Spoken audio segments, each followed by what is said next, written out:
بسم اللہ الرحمن الرحیم۔ السلام علیکم ورحمۃ اللہ وبرکاتہ۔ صبح کی نماز کے بعد دمشق کے لوگ بازاروں اور مکانوں کی چھتوں پر کھڑے محمد بن قاسم کے جلوس کو دیکھ رہے تھے۔ دنیا کی تاریخ میں یہ پہلا واقعہ تھا کہ ایک دور ابتداء ملک پر حملہ کرنے والی فوج کی قیادت ایک 17 سالہ نوجوان کے کندھوں پر تھی۔ دمشق سے لے کر بصرہ تک راستے کے ہر شہر اور بستی کے کئی کمسین لڑکے، نوجوان اور بوڑھے اس فوج میں شامل ہوئے۔ کوفہ اور بصرہ میں محمد بن قاسم کی روانگی کی اطلاع مل چکی تھی اور نوجوان عورتیں اپنے شوہروں، مائیں اپنے بیٹوں اور لڑکیاں اپنے بھائیوں کو نوجوان سالار کا ساتھ دینے کے لیے تیار رہنے پر آمادہ کر رہی تھی۔ غیور قوم کی ایک بے کس بیٹی کی فریاد بصرہ اور کوفہ کے ہر گھر میں پہنچ چکی تھی۔ بصرہ کی عورتوں میں زبیدہ کی تبلیغ کے بعد یہ جذبہ پیدا ہو چکا تھا کہ ناہید کا مسئلہ قوم کی ہر بہو بیٹی کا مسئلہ ہے۔ نوجوان لڑکیاں مختلف محلوں اور کوچوں سے زبیدہ کے گھر آتی اور اس کی تقاریر سے ایک نیا جذبہ لے کر واپس جاتی۔ خرابی صحت کے باوجود محمد بن قاسم کی والدہ بصرہ کے معمر عورتوں کی ایک ٹولی کے ساتھ جہاد کی تبلیغ کے لیے ہر محلے کی عورتوں کے پاس پہنچی تھی۔ زبیدہ نے چند نئے سپاہیوں کو گھوڑے اور اسلحہ جات بہم پہنچانے کے لیے اپنی تمام زیورات بیچ ڈالے۔ بصرہ کے تمام امیر و غریب گھرانوں کی لڑکیوں نے اس کی تقلید کی اور مجاہدین کی اعانت کے لیے بصرہ کے بیت المال کو چند دنوں میں سونے اور چاندی سے بھر دیا۔ عراق کے دوسرے شہروں کی خواتین اس کار خیر میں بصرہ کی عورتوں سے پیچھے رہنا گوارا نہ کیا اور وہاں بھی لاکھوں روپیہ جمع ہو گیا۔ محمد بن قاسم نے بصرہ میں 3 دن قیام کیا۔ اس کی آمد سے پہلے بصرہ میں حجاج بن یوسف کے پاس مکران کے گورنر محمد بن ہارون کا یہ پیغام پہنچ چکا تھا کہ عبید اللہ کی قیادت میں 20 آدمیوں کا جو وفد دیبل بھیجا گیا تھا، اس میں صرف 2 نوجوان جان بچا کر مکران پہنچے ہیں، باقی تمام دیبل کے گورنر نے قتل کر دیے ہیں۔ اس خبر کے بعد بصرہ کی عوام میں انتقام کی سلگتی ہوئی آگ پر تیل کا کام کر دیا۔ دمشق سے روانگی کے وقت محمد بن قاسم کی فوج کی تعداد کل 5000 تھی، لیکن جب وہ بصرہ سے روانہ ہوتے تو اس کے لشکر کی مجموعی تعداد 12000 تھی، جن میں سے 6000 سپاہی گھوڑ سوار تھے، 3000 پیدل اور 3000 سامان رست کے اونٹوں کے ساتھ تھے۔ محمد بن قاسم شیراز سے ہوتا ہوا مکران پہنچا۔ مکران کی سرحد عبور کرنے کے بعد لس بیلا کے پہاڑی علاقے میں اسے بہت سی مشکلات کا سامنا کرنا پڑا۔ بھیم سنگھ 20,000 فوج کے ساتھ لیس بیلا کے سندھی گورنر کی اعانت کے لیے پہنچ چکا تھا۔ اس نے ایک مضبوط پہاڑی قلعے کو اپنا مرکز بنا کر تمام راستوں پر اپنے تیر انداز بٹھا دیے۔ اپنے باپ کی مخالفت کے باوجود راجہ کو اس بات کا یقین دلا چکا تھا کہ اس کے 20,000 سپاہی 12,000 مسلمانوں کو لس بیلا سے آگے بڑھنے نہیں دیں گے۔ مسلمانوں کے پہاڑی علاقے میں داخل ہوتے ہی بھیم سنگھ کے سپاہیوں نے اکا دکا حملے شروع کر دیے۔ 30-40 سپاہیوں کا گروہ اچانک کسی ٹیلے یا پہاڑی کی چوٹی پر نمودار ہوتا اور آنکھ کی آنکھ میں محمد بن قاسم کی فوج کے کسی حصے پر تیر اور پتھر برسا کر غائب ہو جاتا تھا۔ گھوڑوں کے سوار ادھر ادھر ہٹ کر اپنا بچاؤ کر لیتے، لیکن شتر سوار دستوں کے لیے یہ حملے بڑے حد تک پریشان کن ثابت ہوئے۔ بعض اوقات بدک کر ادھر ادھر بھاگنے والے اونٹ کو منظم کرنا حملہ کرنے والوں کے تعاقب سے زیادہ مشکل ہو جاتا تھا۔ محمد بن قاسم نے یہ دیکھ کر ہر اول کے پیادہ دستوں کی تعداد میں اضافہ کر دیا، لیکن حملہ آوروں کی ایک جماعت آگے سے کترا کر بھاگتی اور دوسری جماعت پچھلے سے حملہ کر دیتی۔ ایک گروہ کسی کے ٹیلے پر چڑھ کر لشکر کے دائیں بازو کو اپنی طرف متوجہ کرتا اور دوسرا بائیں بازو پر حملہ کر دیتا۔ جو محمد بن قاسم کی فوج آگے بڑھتی گئی، ان حملوں کی شدت میں اضافہ ہوتا گیا۔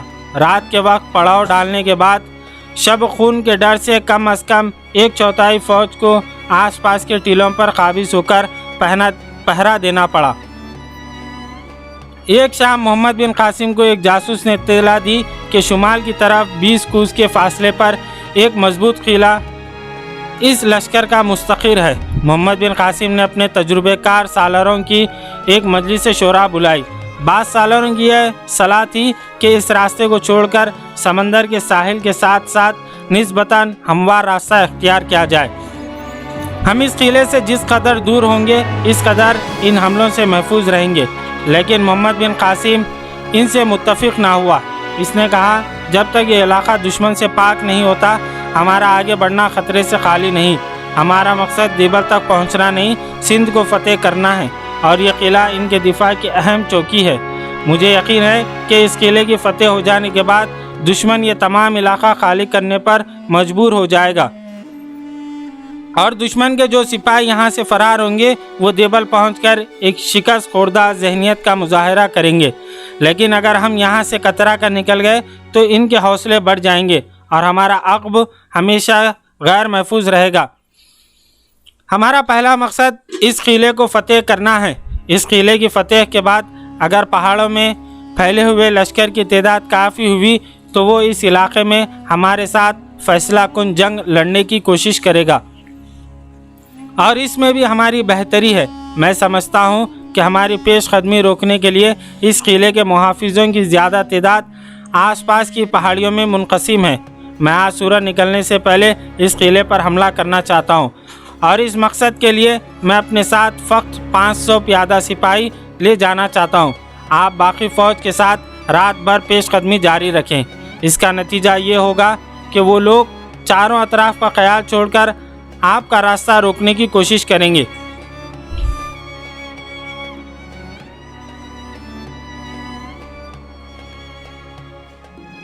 چاندنی رات میں آپ کے لیے آگے کا راستہ زیادہ خطرناک ثابت ہوگا۔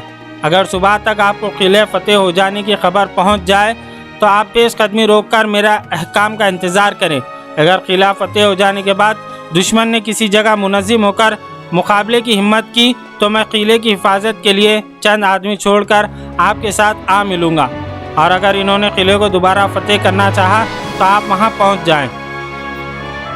ایک بوڑھے سالار نے کہا مجھے یقین ہے کہ سندھ کی فتح کے لیے خدا نے آپ کو منتخب کیا۔ انشاءاللہ آپ کی کوئی تدبیر غلط نہ ہوگی، لیکن سپاہ سالار کا فوج کے ساتھ رہنا ہی بہتر ہوگا۔ سپاہ سالار کی جان بہت قیمتی ہوتی ہے، وہ فوج کا آخری سہارا ہوتا ہے۔ اگر اس خطرناک مہم میں آپ کو کوئی حادثہ پیش آ گیا تو محمد بن قاسم نے جواب دیا، قادسیہ کی جنگ میں ایرانیوں کو اپنے زبردست لشکر کے باوجود اس لیے شکست ہوئی کہ انہوں نے اپنی طاقت سے زیادہ رستم کی شخصیت سے امیدیں وابستہ کی۔ رستم مارا گیا، وہ مسلمانوں کی مٹھی بھر جماعت کے مقابل سے بھاگ نکلے، لیکن اس کے برعکس مسلمانوں کے سالار سعد بن وقاص رضی اللہ عنہ گھوڑے پر چڑھنے کے قابل نہ تھے اور انہیں میدان سے الگ ایک طرف بیٹھنا پڑا۔ لیکن مسلمانوں کی خود اعتمادی کا یہ عالم تھا کہ انہوں نے اپنے سپاہ سالار کی عدم موجودگی کا احساس تک بھی نہ ہوا۔ ہماری تاریخ میں آپ کو کوئی ایسا واقعہ نہیں ملے گا جب سالار کی شہادت سے بددل ہو کر مجاہدوں نے ہتھیار ڈال دیے ہوں۔ ہم بادشاہوں اور سالاروں کے لیے نہیں لڑتے، ہم خدا کے لیے لڑتے ہیں۔ بادشاہوں اور سالاروں پر بھروسہ کرنے والے ان کی موت کے بعد مایوس ہو سکتے ہیں، لیکن ہمارا خدا ہر وقت موجود ہے۔ قرآن میں ہمارے لیے اس احکام موجود ہے۔ میں دعا کرتا ہوں کہ خدا مجھے قوم کے لیے رستم نہ بنائے بلکہ مجھے مصنع بننے کی توفیق دے، جن کی شہادت نے ہر مسلمان کو شہادت سے سرشار کر دیا۔ میرے لیے اس سپاہ سالار کی جان کی کوئی قیمت نہیں جو اسے اپنے سپاہیوں کی تلواروں کے پہرے میں چھپا کر رکھتا ہے اور اپنے بہادروں کو جان کی بازی لگانے کے بجائے جان بچانے کی ترغیب دیتا ہے۔ اگر اس قلعے کو فتح کرنا اس قدر اہم نہ ہوتا تو میں یہ مہم شاید کسی اور کے سپرد کر دیتا، لیکن اس مہم کا خطرہ اور اس کی اہمیت دونوں اس بات کے متقاضی ہیں کہ میں خود اس کی رہنمائی کروں۔ زبیر نے کہا میں آپ کے ساتھ چلتا ہوں۔ محمد بن قاسم نے جواب دیا نہیں، میں ایک قلعہ فتح کرنے کے لیے دو دماغوں کی ضرورت محسوس نہیں کرتا۔ میری غیر حاضری میں تمہارا فوج کے ساتھ رہنا ضروری ہے۔ میں اپنی جگہ محمد بن قاسم کو مقرر کرتا ہوں اور تم اس کے نائب ہوگے۔ عشاء کی نماز کے بعد محمد بن قاسم نے 500 نوجوانوں اس مہم کے لیے منتخب کیے اور ان کے گھوڑے باقی لشکر کے حوالے کر کے محمد بن ہارون کو پیش قدمی کا حکم دیا اور خود اپنے جان نثاروں کے ساتھ ایک پہاڑی کی اوٹ میں چھپ کر بیٹھ گیا۔ آدھی رات کے وقت چاند روپوش ہو گیا اور محمد بن قاسم نے قلعے کا رخ کیا۔ راستے کے تمام پہاڑیوں کے محافظ محمد بن قاسم کی پیش قدمی کو تمام لشکر کی پیش قدمی سمجھ کر اپنی اپنی چوکیاں خالی کر کے مشرق کی طرف جا چکے تھے۔ سندھی سواروں نے قلعے میں بھیم سنگھ کو مشرق کی طرف مسلمانوں کی غیر متوقع پیش قدمی سے باخبر کیا اور وہ 300 سپاہی قلعے کے اندر چھوڑ کر مسلمانوں کے لشکر کی راہ روکنے کے لیے روانہ ہو گیا۔ تیسرے پہر محمد بن قاسم قلعے سے 1 میل کے فاصلے پر ایک پہاڑی پر پہنچ چکا تھا۔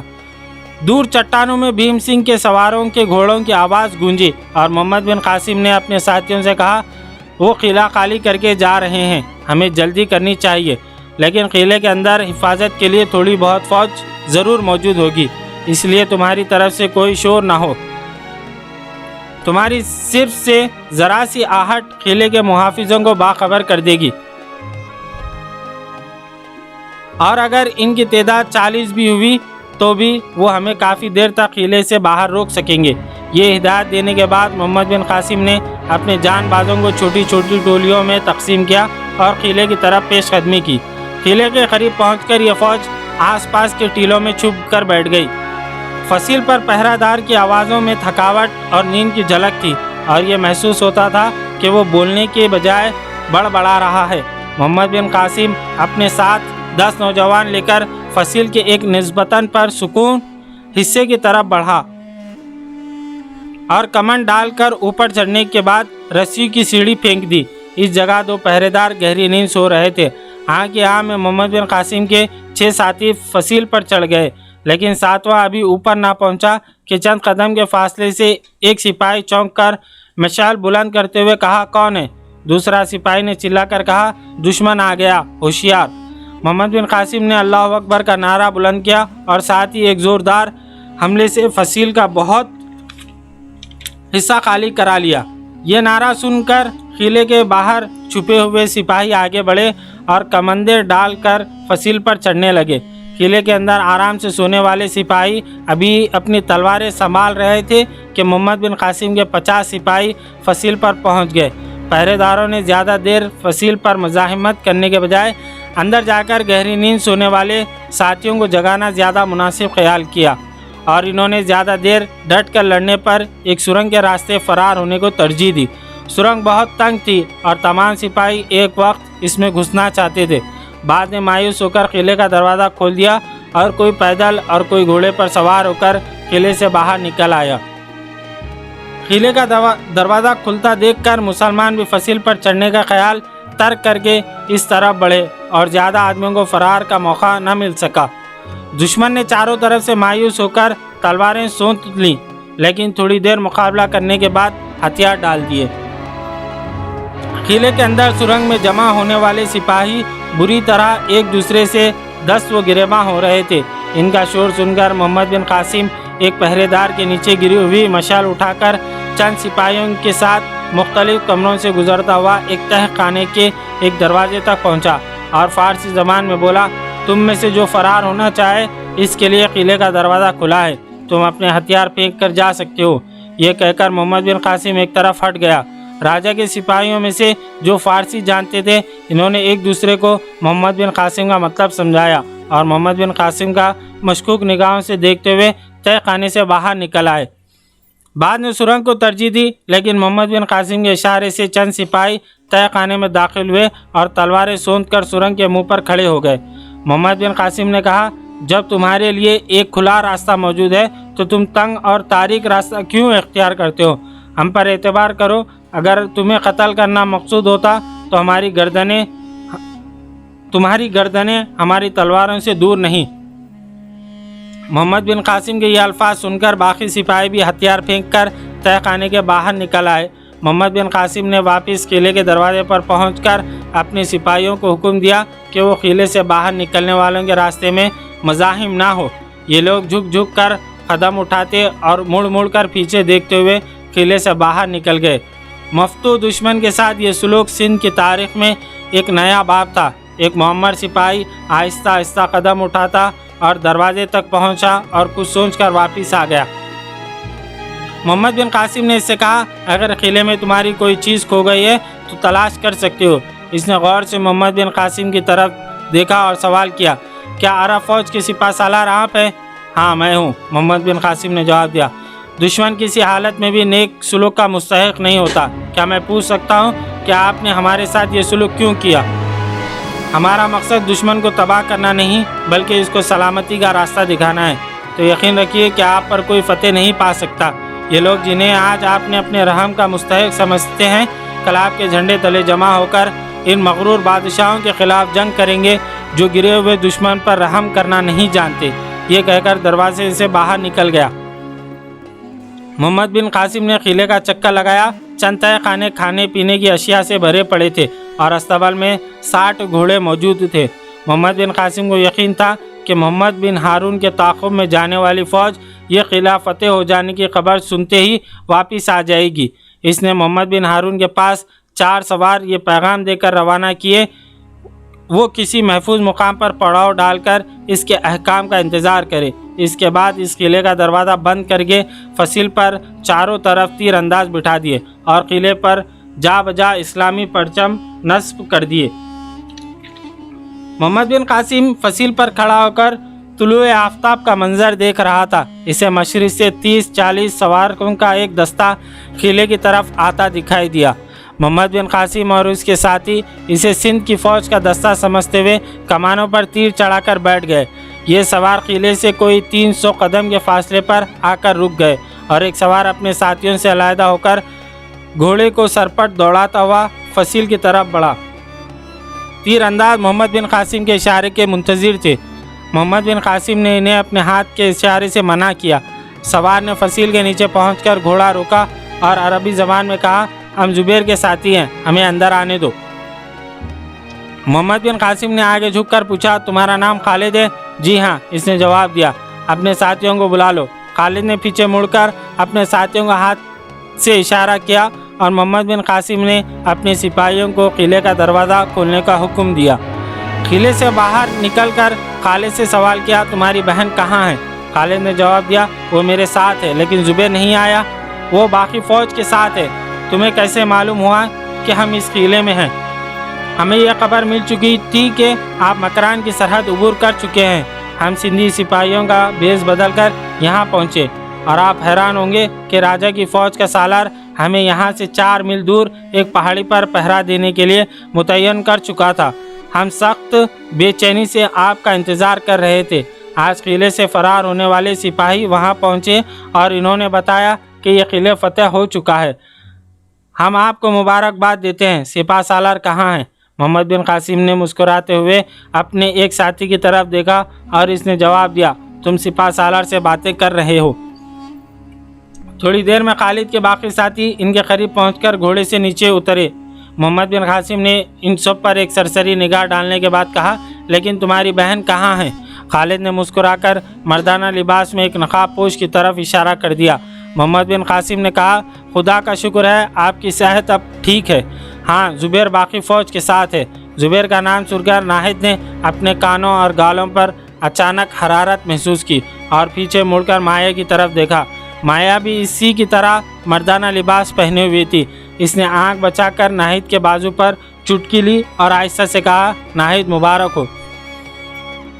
محمد بن قاسم نے ایک بار خالد کے تمام ساتھیوں کی طرف دیکھا اور سفید ریش خوی ہیکل آدمی کی طرف مصافحہ کے لیے ہاتھ بڑھاتے ہوئے کہا شاید تم گنگو ہو، میں تمہارے اور تمہارے ساتھیوں کا شکر گزار ہوں۔ گنگو نے محمد بن قاسم کا ہاتھ اپنے ہاتھ میں لیتے ہوئے خالد کی طرف دیکھا اور خالد نے کہا گنگو اور اس کے ساتھی مسلمان ہو چکے ہیں، اور گنگو نے اپنے لیے اپنا نام سعد پسند کیا۔ محمد بن قاسم نے الحمدللہ کہہ کر ایک کے بعد دیگر سب سے مصافحہ کیا اور ناصر الدین کے ساتھ ہاتھ ملاتے وقت اس نے کہا آپ غالباً ناصر الدین ہیں، آپ نے ہمارے لیے بہت تکلیف اٹھائی، خدا آپ کو جزا دے، اور یہ شاید آپ کے ہمشیرہ ہیں۔ خالد نے کہا یہ بھی مسلمان ہو چکی ہے، ان کا نام زہرا ہے۔ زہرا نے ناصر الدین کے قریب آ کر دبی زبان میں پوچھا یہ کون ہے؟ اور ناصرالدین نے اسے خاموش رہنے کا اشارہ کر کے یہ سوال خالد کے کانوں تک پہنچا دیا۔ خالد نے بلند آواز میں کہا، یہ ہمارے سپاہ سالار ہیں۔ سعد اور اس کے ساتھی حیران ہو کر محمد بن قاسم کی طرف دیکھنے لگے اور اسے گھوڑوں کی ٹاپ سنائی دی اور فصیل سے ایک پہرے دار نے آواز دی، دشمن کی فوج آ رہی ہے۔ یہ لوگ جلدی سے قلعے میں داخل ہوئے۔ محمد بن قاسم نے فصیل پر چڑھ کر دور تک نگاہ دوڑائی۔ جنوب اور مشرق کی طرف سے سندھ کے ہزاروں پیادہ اور سوار سپاہی قلعے کی طرف رخ کر رہے تھے۔ محمد بن قاسم نے اپنے 10 سپاہیوں کو گھوڑوں پر سوار ہو کر اپنے نائب تک یہ پیغام پہنچانے کا حکم دیا کہ وہ شام سے پہلے اس جگہ پہنچ جائے۔ سپاہی گھوڑوں پر سوار ہو گئے تو محمد بن قاسم نے انہیں ہدایت کی کہ وہ مغرب کی طرف سے چکر کاٹ کر حملہ آور لشکر کی زد سے نکل جائیں اور اپنی منزل کا رخ کریں۔ سپاہی گھوڑوں کو سر پر دوڑاتے ہوئے قلعے سے باہر نکل گئے۔ حملہ آور قریب آ چکے تھے۔ محمد بن قاسم نے قلعے کا دروازہ بند کرنے کا حکم دے کر دوبارہ فصیل پر چڑھ کر چکر لگایا اور تیر اندازوں کو ہوشیار رہنے کی تاکید کی۔ فصیل کے ایک کونے پر خالد اور اس کے ساتھی نہایتی بےتابی سے حملہ آوروں کا انتظار کر رہے تھے۔ ان کے درمیان ناہید اور زہرا کو دیکھ کر محمد بن قاسم نے کہا، خالد انہیں نیچے لے جاؤ، یہاں ان کی ضرورت نہیں۔ ناہید نے جواب دیا، آپ ہماری فکر نہ کریں، ہم تیر چلانا جانتی ہیں، تمہاری مرضی، لیکن ذرا سر نیچے رکھو۔ محمد بن قاسم نے یہ کہہ کر آگے بڑھ گیا۔ بھیم سنگھ کے سپاہیوں نے گھوڑوں کو ٹیلوں کے عقب میں چھوڑ کر چاروں طرف سے قلعے کا محاصرہ کر لیا اور چٹانوں اور پتھروں کے مورچے بنا کر قلعے پر تیروں کی بارش کرنے لگا۔ قلعے کی فصیل کے مورچوں میں بیٹھنے والے حملہ آوروں کے تیر بے اثر ثابت ہوئے۔ محمد بن قاسم اپنے سپاہیوں کو حکم دیا کہ وہ فقط قلعے پر دشمنوں کی یلغار روکنے کے لیے تیروں کا استعمال کریں۔ بھیم سنگھ نے اپنی فوج کے تیروں کا قلعے سے کوئی جواب نہ پا کر راجہ داہر کی جے کا نعرہ بلند کیا اور چٹانوں اور پتھروں کی آڑ میں چھپ کر تیر چلانے والے لشکروں نے چاروں طرف سے قلعے پر حلہ بول دیا۔ جب یہ لشکر قلعے کے محافظوں کے تیر کی زد میں آ گیا تو محمد بن قاسم نے نعرہ تکبیر بلند کیا۔ یہ نعرہ ابھی فضا میں تحلیل نہ ہوا کہ قلعے سے تیروں کی بارش ہونے لگی اور بھیم سنگھ کے سپاہی زخمی ہو کر گرنے لگے،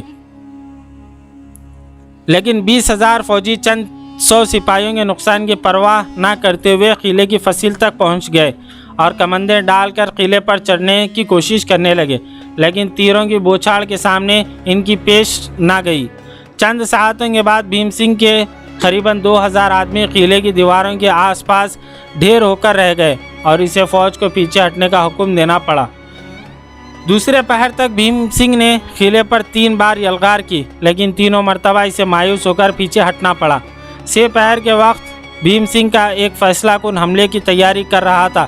اسے پیچھے سے محمد بن قاسم کی باقی فوج کی آمد کی اطلاع ملی۔ اس نے سواروں کو حکم دیا کہ وہ پیچھے ہٹ کر اپنے گھوڑے سنبھالے اور پیادہ فوج کے تیر اندازوں کو آس پاس پہاڑیوں پر متعین کر دے۔ دشمن کی نقل و حرکت دیکھ کر محمد بن قاسم کو یقین ہو گیا کہ دشمن کو محمد بن ہارون کی آمد کی اطلاع مل چکی ہے۔ اسے خطرہ پیدا ہوا کہ قلعے کے باہر پہنچ کر وہ چاروں طرف کے ٹیلوں اور پہاڑوں سے تیروں کی زد میں ہوگا۔ اس نے جلدی سے کاغذ پر ایک نقشہ بنایا اور محمد بن ہارون کے نام پر چند ہدایات لکھ کر اپنے سپاہیوں کی طرف دیکھتے ہوئے کہا، محمد بن ہارون کے یہاں پہنچنے سے پہلے اسے یہ رقعہ پہنچانا ضروری ہے، لیکن یہ کام جس قدر اہم ہے اس قدر خطرناک۔ اس وقت دشمن کی توجہ دوسری طرف مبذول ہو چکی ہے۔ شمال کی طرف سے دشمن کے مورچے تقریباً خالی ہو چکے ہیں اور ہم فصیل سے آدمی اتار سکتے ہیں، لیکن پھر بھی محمد بن ہارون تک پہنچنے کے لیے اسے کئی خطرات کا سامنا کرنا پڑے گا۔ اس مہم کے لیے رضاکار۔ خالد نے محمد بن قاسم کا فقرہ پورا ہونے نہ دیا اور بولا، مجھے اجازت دیجیے۔ بہت سے سپاہیوں نے خالد کی مخالفت کی اور اپنے نام پیش کیے۔ سعد نے کہا، میں نے سنا ہے کہ مسلمان اپنے 9 مسلم بھائی کی خواہش رد نہیں کرتے، آپ مجھے اجازت دیں، میرے لباس سے کوئی مجھ پر شک نہیں کرے گا اور میں اس زمین کے چپے چپے سے واقف بھی ہوں۔ محمد بن قاسم کو اپنی فوج کے دشمن کے لشکر کے عقب میں 2-3 میل کے فاصلے پر ایک ٹیلے سے اترتی ہوئی دکھائی دی۔ اس نے سعد کے ہاتھ میں رقعہ دیتے ہوئے کہا، جاؤ، خدا تمہاری مدد کرے۔ سعد بھاگتا ہوا شمال کی طرف